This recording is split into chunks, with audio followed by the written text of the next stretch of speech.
Después del Señor hablar de estos dos caminos, entonces les dice a su audiencia, les advierte con respecto a los falsos profetas. Cuando una persona busca el reino de Dios, debe ser consciente de que hay muchas mentiras y engaños en el mundo que buscan guiarlo a uno por el camino ancho. Hay peligros incluso de aquellos que parecen andar por el camino angosto. Tanto el Antiguo como el Nuevo Testamento están llenos de advertencias sobre los falsos maestros. Siempre existirán. Los falsos maestros deben ser juzgados objetivamente. El Señor les dice ahí en el verso 15 en adelante: guardaos de los falsos profetas que vienen a vosotros con vestidos de ovejas, pero por dentro son lobos rapaces. Por sus frutos los conoceréis. ¿Acaso se recogen uvas de los espigos o higos de los abrojos? Así, todo buen árbol da buenos frutos, pero el árbol malo da frutos malos. No puede el buen árbol dar malos frutos, ni el árbol malo dar frutos buenos. Todo árbol que no da buen fruto es cortado y echado en el fuego. Así que, por sus frutos los conoceréis. ¿Están enseñando la verdad? ¿Los falsos profetas están enseñando la verdad? Es la primera pregunta que hay que hacerse.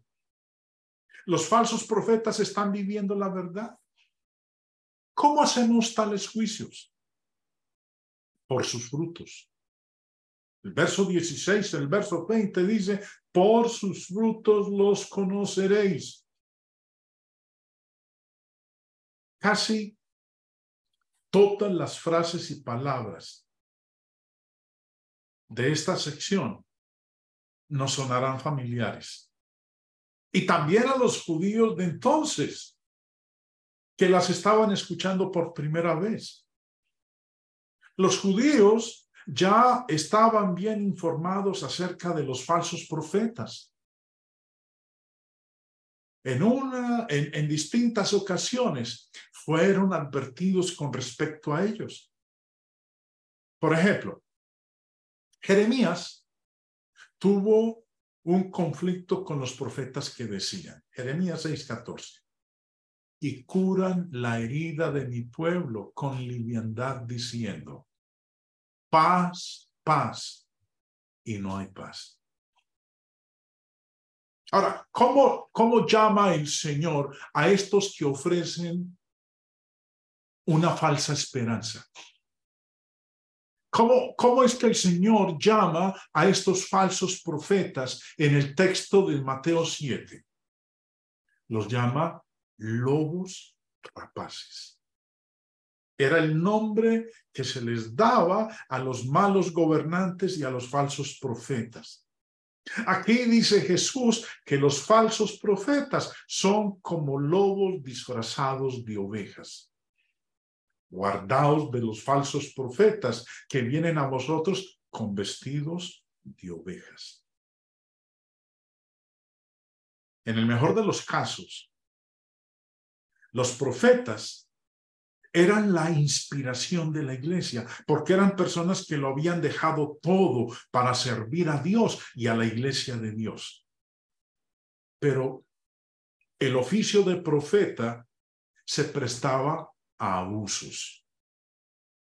Había quienes lo usaban para ganar prestigio y para abusar de la generosidad de las congregaciones locales y darse así una vida confortable y hasta de regalada pereza. Lo estamos viendo en el mundo evangélico de hoy. Esos que salen y se proclaman profetas de Dios y lo único que quieren es enriquecerse. Quieren es la lana de las ovejas, beneficiarse de ellas. Son lobos rapaces que lo que están procurando es devorarlas, comérselas. Hay un libro que fue el primer libro de orden eclesiástico, que data de alrededor del año 100 después de Cristo. Se conoce como la Didaché o la doctrina de los 12 apóstoles. Vuelvo y repito, data de alrededor del año 100 después de Cristo. Y en él se establecía varios aspectos a tener en cuenta acerca de los profetas itinerantes. Y es bastante ilustrativo lo que lee uno en el capítulo 11 y el capítulo 12 de la Didaché, o, vuelvo y repito, la doctrina de los 12 apóstoles.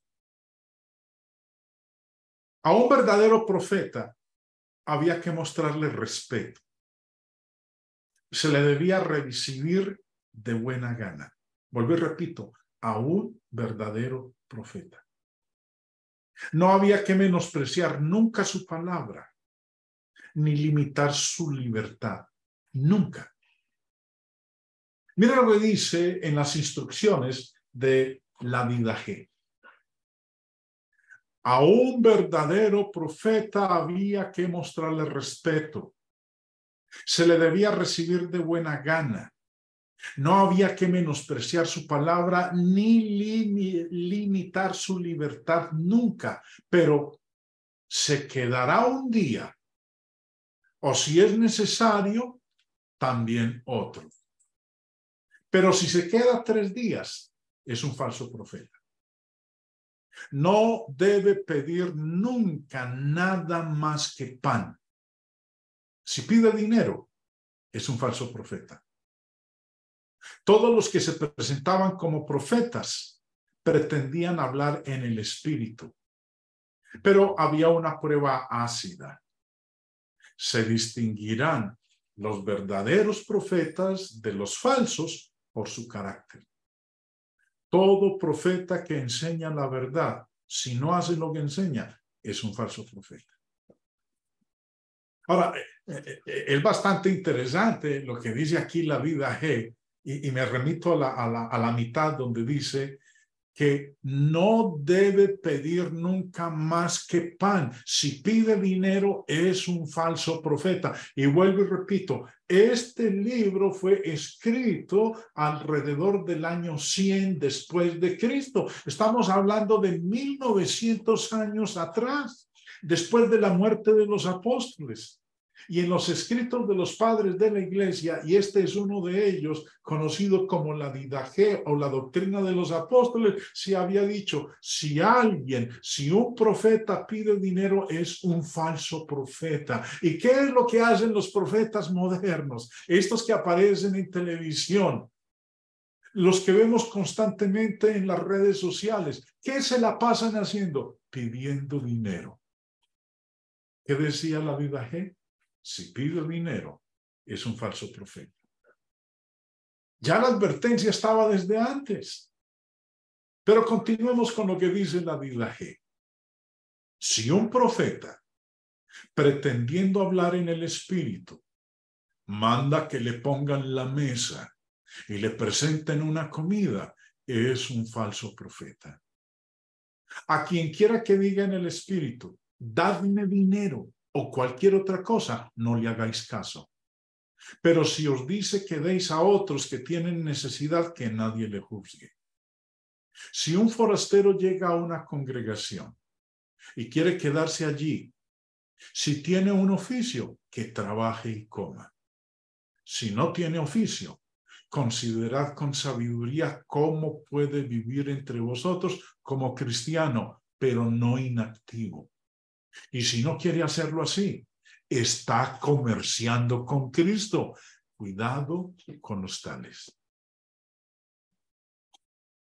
La historia antigua y los acontecimientos contemporáneos, lo que nosotros estamos viendo en estos programas televisivos de los evangélicos y los videos que pasan por las redes sociales, hacen que las palabras de Jesús tengan mucho sentido para los que las oyeron por primera vez en el Sermón del Monte y para aquellos a los que Mateo se las transmitió y para aquellos de nosotros que hoy en día, en el siglo XXI, volvemos y leemos esta exhortación del Señor acerca de los falsos profetas, porque de eso es lo que estamos llenos ahora, falsos profetas. ¿Cómo se les reconocía? Bueno, el Señor mismo lo dijo en el verso 16. Por sus frutos los conoceréis. Pero todavía hay aquí más de lo que aparece a simple vista. ¿Se recogen uvas de los espinos? No. ¿Se recogen higos de los abrojos? No. Puede que haya una semejanza superficial entre un verdadero profeta y un falso profeta. El falso profeta puede que lleve la vestimenta correcta y use el lenguaje característico, pero no se puede sustentar la vida con las bayas del espino o las flores del cardo. ¿Cómo se conoce a un verdadero profeta? Perdón, ¿cómo se conoce a un falso profeta? Por sus frutos. ¿Y cuál es el fruto de un falso profeta? Su enseñanza. Fijémonos en los falsos profetas y veamos sus características. El defecto básico del falso profeta es su propio interés. Puede que enseñe solamente por ganancia. Es lo más común y es lo que vemos nosotros en sus predicaciones. Puede que enseñe solamente por prestigio. Puede que enseñe solamente para transmitir sus propias ideas. Eso hemos de tenerlo nosotros en cuenta para poder identificar a los falsos profetas. El verdadero profeta escucha a Dios antes de hablar a los hombres. El verdadero profeta nunca olvida que él no es nada más que una voz que habla de parte de Dios y un canal por el que puede fluir hacia los hombres la gracia de Dios.